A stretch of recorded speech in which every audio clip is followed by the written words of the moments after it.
राधे राधे मित्रों। तो मित्रों, आप लोग राधा किशन के अपकमिंग एपिसोड में देखेंगे कि मित्रों, वीडियो शुरू करने से पहले अगर आप हमारे चैनल पे नए हैं और अगर अभी तक आप लोगों ने हमारे चैनल को सब्सक्राइब नहीं किया है तो मित्रों हमारे चैनल को कर लीजिएगा सब्सक्राइब और बेल आइकन को ऑल पे करके प्रेस कर दीजिएगा, जिससे कि हमारी नई वीडियो का नोटिफिकेशन आपको मिल जाए। तो मित्रों, होता यूँ है कि कृष्ण जी कहते हैं, ये सब समझ क्यों नहीं रहे हैं? यदि मैंने नृगासुर का सामना नहीं किया तो उसका प्रकोप समस्त वृंदावन वासियों को सहना होगा और कितना विनाश हो सकता है।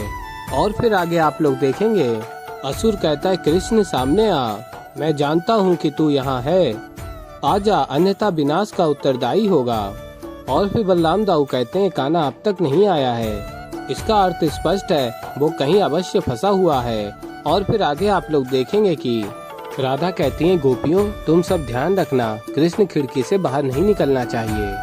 और फिर मैया यशोदा कहती है, राधा तू चिंता मत कर, कान्हा ऐसा दुस्साहस नहीं करेगा, वो जानता है कि अब उसके पास कोई मार्ग नहीं है, पकड़ा जाएगा वो। और फिर राधा कहती है, ना जाने क्यों ऐसा आभास हो रहा है कि वो कुछ हलचल कर रहा होगा अवश्य। और फिर आगे आप लोग देखेंगे, मैया यशोदा कहती है, परंतु राधा कोई हलचल होती तो आहट भी तो होती ना। और फिर राधा कहती हैं, मैया कृष्ण बहुत चतुर है, वो कुछ भी कर सकता है।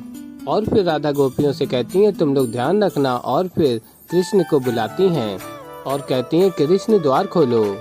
और तभी गोपियां कहती हैं, ये स्वर तो राधा का है, चलो देखते हैं। और फिर कृष्ण जी कहते हैं, बच गया मैं। और फिर अपने निद्रा के स्थान पर तकिए लगा देते हैं और चले जाते हैं बाहर।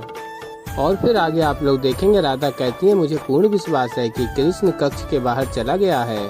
और कहती है राधा, कृष्ण अंदर से द्वार क्यों बंद है, द्वार खोलो कृष्ण, मैं कह रही हूँ द्वार खोलो। और फिर मैया यशोदा कहती है, राधा तू व्यर्थ में ही चिंता कर रही है, सो रहा होगा वो, और तू देखना बाहर तो गोपियाँ ही हैं। और फिर राधा कहती है, नहीं मैया मुझे पूर्ण विश्वास है, कृष्ण भीतर है ही नहीं। और कहती है, कृष्ण मैंने कहा कि द्वार खोलो। और फिर राधा कहती है, बाबा को बुलाना होगा, कृष्ण ने अवश्य ही कोई छल किया है।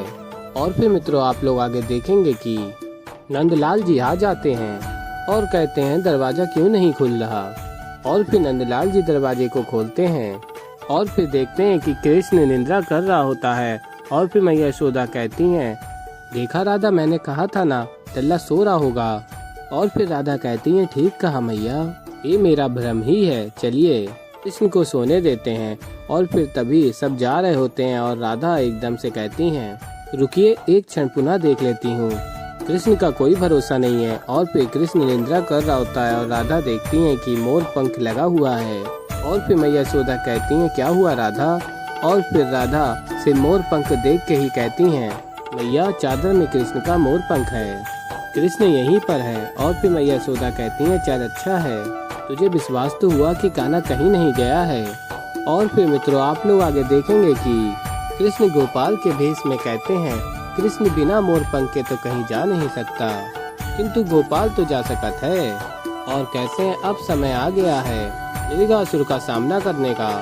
और फिर आप लोग देखेंगे, कृष्ण जी गोपाल के रूप में पत्थर मार रहे होते हैं नृगासुर को। और फिर नृगासुर कहता है, कौन कर रहा है ये सब।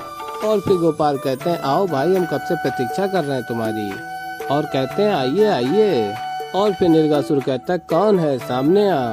और फिर गोपाल कहते हैं, हम हैं भाई, इधर उधर आकाश में काहे देख रहे हैं, नीचे देखिए धरा पर, आओ भाई। और फिर नृगासुर देखता और कहता है, कौन है तू, मुझे कृष्ण चाहिए, मोर पंख, बांसुरी और पीताम्बरधारी कृष्ण। और फिर गोपाल कहते, वो सब ठीक है, हम गोपाल हैं, आपको हमारा प्रणाम। और फिर नृगासुर कहता है, मुझ पर पत्थर से प्रहार करने का दुस्साहस किया तुमने। और फिर गोपाल कहता है, वाह भाई, कैसे सोच भी लेते हैं आप, है नहीं, आप हमारे गांव में आते हैं, हमारे गांव के लोगों को आप सताते हैं, दौड़ाते हैं, चिल्लाते हैं, ये सब करते हैं, और हम आपको पत्थर भी नहीं मारे। और फिर तभी पत्थर उठा के मार देते हैं और कहते हैं, लीजिए एक और फिर तभी नृगासुर कहता है, तू तो मरेगा अब। और फिर गोपाल कहते हैं, अरे वाह अद्भुत, क्या बात है, आप तो अगिया बेताल के भांति अग्नि छोड़ रहे हैं, क्या बात है। और कहते हैं, क्या बात है, दिखने में तो बड़ा अच्छा लग रहा है, सत्य कह रहे हैं, किंतु ये अग्नि जो है ये व्यर्थ नहीं जा रही है। आकाश में यहाँ वहाँ आप ना एक काम कीजिए, इधर देखिए, यहाँ धरा पर अग्नि फेंकिए। इससे क्या होगा, यहाँ धरा पर अग्नि आएगी। इससे क्या होगा कि यहाँ अग्नि आएगी और हम कुछ भून के खा भी सकते हैं। गर्मा गर्म आप भी थोड़ा खा लीजिए।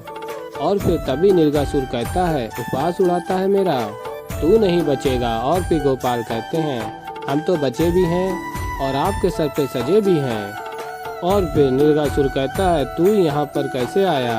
और फिर गोपाल कहते हैं, आप अग्नि फेंकने में व्यस्त थे, आपने देखा ही नहीं।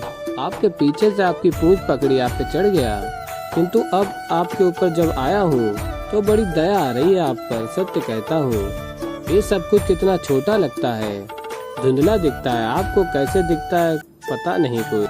और फिर निर्गासुर कहता है, तुझे भय नहीं लगता मरने से? और फिर तभी गोपाल कहते हैं, अरे काहे भय लगेगा तुम्हें, ऐसा क्या है भाई? और फिर निर्गासुर कहता है, बस बहुत हो गया ग्वाले।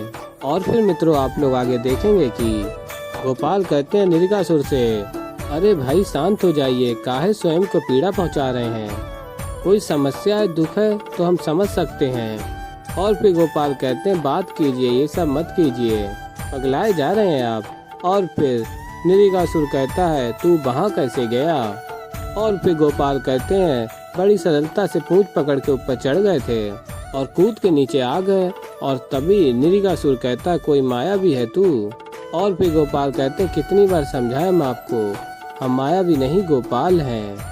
और फिर गोपाल कहता है, वो सब ठीक है, अब आइए बैठकर बात कीजिए, थोड़ा शांति मिले आपको भी। और फिर मित्रों आप लोग आगे देखेंगे कि निर्गासुर कहता है, मैं तुझसे नहीं उलझना चाहता, मुझे कृष्ण से मिलना है। और फिर निर्गासुर अपनी अग्नि से गोपाल के ऊपर प्रहार करता है और फिर कहता है, मेरी अग्नि इसका कुछ नहीं बिगाड़ पाई, कैसे? और फिर तभी गोपाल कहते हैं, वो सब छोड़िए, आप हमका ये बताइए, कृष्ण जिससे आप मिलना चाहते हैं तब से मरे जा रहे हैं कि हमें कृष्ण से मिलना है, कृष्ण से मिलना है, कि कृष्ण को देखे हैं आप? और फिर निर्गासुर कहता है, नहीं, पर सुना है बांसुरी लेकर मोर पंख पहनकर बाहर निकलता है वो। और फिर तभी गोपाल कहते हैं, यही तो आपकी समस्या है ना, आप कृष्ण को बाहर कहीं ढूंढ रहे हैं, पर कृष्ण जो है वो तो भीतर रहता है, मन में। कृष्ण तो एक अनुभव है। और फिर आगे आप लोग देखेंगे, कृष्ण अपने गोपाल रूप से अपने वास्तविक रूप में आ जाते हैं और फिर कृष्ण निर्गासुर के ऊपर प्रहार करके असुर योनि से मुक्त करते हैं और महाराज अपने वास्तविक रूप में आ जाते हैं और कहते हैं, क्षमा प्रभु, क्रोध नियंत्रित नहीं कर पाया, अब एक पाप और हो गया मुझसे, अब और कष्ट भुगतना पड़ेगा। और फिर कृष्ण जी कहते हैं, नहीं, बहुत भोग लिया तुमने, अब मुक्ति प्राप्त करो। और फिर महाराज इंद्रिक कहते हैं, मुक्ति प्राप्त करने से पहले एक प्रश्न का उत्तर चाहता हूँ प्रभु, मेरी भूल क्या थी निर्धन ब्राह्मणों को दान करना? और कहते हैं, संपूर्ण जीवन मैंने अच्छे कर्म किए और एक छोटी सी भूल के कारण इतना कष्ट भुगतना पड़ा। और फिर कृष्ण जी कहते हैं, तुम्हारी भूल क्या थी, अब तक तुम समझ नहीं पाए। और फिर कृष्ण जी कहते हैं, इस संसार में हर एक व्यक्ति को उसके कर्म का फल मिलता है, कोई अच्छा कर्म करेगा तो उसका फल भी उसे अच्छा ही मिलेगा और जो बुरे कर्म करेगा उसे फल भी बुरा ही मिलेगा, यही सत्य है। किंतु जब तुमसे पूछा गया स्वर्ग जाने के लिए तब तुमने एक चयन किया, अपने कर्म खाते में पाप रख के भोग विलास करना उचित नहीं है, इसलिए सर्वप्रथम मैं अपने पाप का फल भोगूंगा, तत्पश्चात प्रायश्चित करके स्वर्ग का सुख भोगना चाहूँगा। और फिर कृष्ण जी कहते हैं, यही तुम्हारा भ्रम था। और कहते हैं, हर एक व्यक्ति जीवन में यही चाहता है कि उसके जीवन में केवल सुख हो, किंतु ये संभव नहीं है, किसी के भी जीवन में सदैव सुख या सदैव दुख नहीं रहेगा। और कहते हैं, प्रत्येक दिवस में दिन भी होता है, रात भी होती है, यही ब्रह्म सत्य है। और कहते हैं, कभी तुम्हारे जीवन में कभी सुख आएगा तो कभी दुख आएगा, बस यही बात तुम समझ नहीं पाए, और जो मांग तुमने रखी उसका परिणाम यही था जो तुमने भोगा। और फिर महाराज इंद्रिक कहते हैं, समझ गया प्रभु, समर चक्र के प्रवाह में बहना चाहिए, ना कि लड़ना चाहिए। और फिर आगे आप लोग देखेंगे, महाराज इंद्रिक से कृष्ण जी कहते हैं, अब जाओ, स्वर्ग का सुख तुम्हारी प्रतीक्षा कर रहा है। और फिर कृष्ण जी महाराज इंद्रिक को मुक्त करते हैं। तो ऐसे ही मित्रों आगे और भी बहुत कुछ देखेंगे। तो अभी के लिए इतना ही, मैं मिलता हूँ जल्दी एक नई वीडियो के साथ। तब तक के लिए राधे राधे।